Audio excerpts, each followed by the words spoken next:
Well, we're returning again this week to continue our discussion on the new book, The Liberty Amendments. Actually, when you read this, there are two fundamental weaknesses in the book. Now, I guess it would be better expressed by saying there are two things that are very fundamental that are not mentioned in the book. And if you don't understand these things and how they relate to constitutional law, etc., and the very fundamentals and principles that lay the foundation of constitutional law, then you would think that this is really great. The two things are these. First of all, under current conditions, there is this idea that the treaties that we pass in the Senate supersede the Constitution. Now, that's not right. Jefferson, Madison, Hamilton all made statements that the treaties could not supersede or trump the Constitution.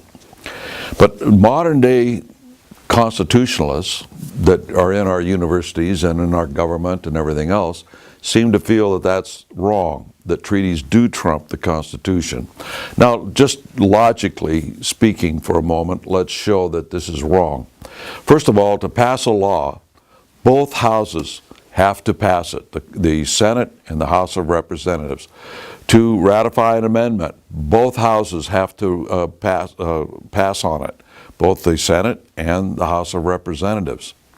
Therefore, it makes no sense that only one house, the Senate, could pass a treaty that would supersede the lawmaking or ratification process of the whole Congress. It's illogical. At any rate, having said that, one of the things that's going on in the way of foreign policy is foreign entanglements. Treaties, trade pacts, agreements, partnerships that are coming along now have a great deal to do with what the Constitution will or will not say about certain things, what local governments, what state governments, what the federal government will have to say about things, the people themselves. So what we're seeing in these treaties is a destruction of the Constitution and the principles on which the Constitution was established. For instance, the main reason for our government to begin with was to establish the independence of the people of the United States and form an independent government, and then protect the rights of its citizens. That is the purpose behind the Constitution of the United States. And yet, every treaty, agreement, pact, negotiation, it doesn't matter what it is, since the foundation of the United Nations includes a subservience of the United States through those treaties to the UN. It will either say it up front, or it will be embodied further on into the document. You have to kind of look for it. In a couple of instances, I know that you've got to look deep into the agreement. It refers to another agreement on which this one is established. You go to that agreement, and then it subordinates the United States to the United Nations.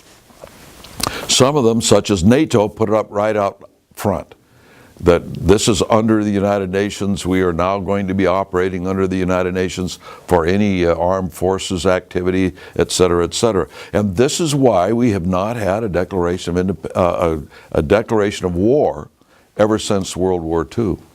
Every time we use our armed forces, it's under a UN mandate. We have lost control over our own military. And the neocons, the people who are really behind this, love that sort of thing.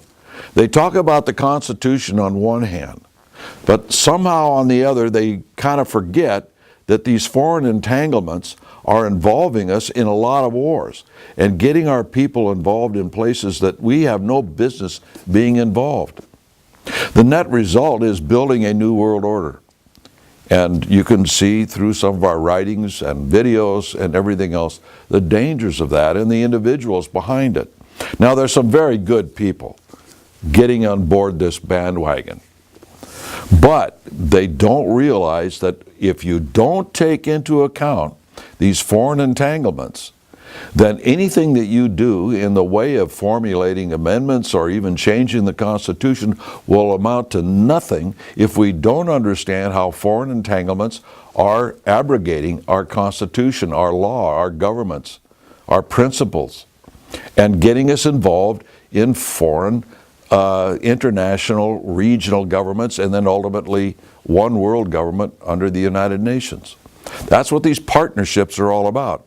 So if you say you want the Constitution and you're not involved in stopping these foreign entanglements, I'm sorry, there's something very wrong there. Either you're very ignorant of what's going on in this area, or maybe something else is going on. Now, another weakness is this, and I'm just paraphrasing John Adams. He said that the Constitution is only fit for a moral and religious people, and it's unfit for any other. If you don't take the moral aspects of the problems that we have in our country into account, which this book does not do, then you can pass any kind of constitution, any kind of amendment you want. But if the morality, the ethics of society and government keep deteriorating, it won't matter. You've got to solve all these things at the same time. As those of you who've watched these videos know, week by week, we take everything into an account. We don't just look at this through a glass and that through a glass. We take a look at the vista, the agenda of the International Socialists, both inside our country and outside our country, and we say, look, this is how this fits into this mosaic. This is what they're trying to do. And if you don't do that, then some of these very reasonably sounding solutions, you can fall for them, but they don't work because it doesn't take everything into account. Now, we don't like doing these sorts of things. We like building coalitions, getting people working together and that sort of thing. But because this bandwagon is really rolling, we feel that we've just got to warn as many conservatives and constitutionalists as we possibly can, to let them know that what we're doing is dealing with fire when we're dealing with a constitutional convention. In fact, thinking that new amendments are going to solve a problem that is much more embedded within the body politic and within the electorate of the United States. And that's basically ignorance. We talked about that last week. If you didn't see that segment, then go back and watch that. Having said that we don't enjoy these things and causing rifts and so on and so forth, let me say one thing in regard to some, not all, some of the people behind a constitutional convention in the so-called conservative movement. They've been doing everything they can to get the John Birch Society out of the way from stopping their moves towards a constitutional convention. And some of them have been less than honest, shall we say, that they will twist our words. They will try and get us involved in conversation, and then through that conversation to misquote us. It's happened to me more than once. I was at a meeting, for instance. No sense going into what the meeting was. It's just that one of these main advocates of a constitutional convention came up to me and says, you know, we disagree on this one point. We agree on everything except this one point. Would you reconsider it? And I said, well, we have no reason to reconsider it. He said, well, wait a minute, I've got new information that you can that I'd like to give to you to read and see whether or not you might change your position. And I said, look, we're always open to new information. If we're making a mistake, we'd be glad to take a look at it. Right now, that's not going to happen, but if you want to send me some information, I'll take a look at it, and then we'll go from there. Within 15 minutes, one of our members came up to me and said, oh, when did we change our position on the Constitutional Convention? I says, well, we haven't. He says, well, so-and-so said that we had. He just talked to you and convinced you that now we're not going to oppose the Constitutional Convention. That's not what happened. And so that's the sort of thing that's been going on out there, is a misrepresentation of too many things. Even historical accuracy on the part of some of these people is less than 100%. it is difficult to go behind some of these people constantly trying to get the truth out there as to what's really the fact historically and what's really going on and the dangers of what's going on. And now we see this thing is being touted by every, well, I wouldn't say every, but every major conservative host on television. You might ask yourself this question: why is it that certain individuals that appeared on television as major personalities suddenly found themselves taken off the air? Their contract ran out, they weren't renewed, they had tremendous following, while others are retained. There is a reason for this.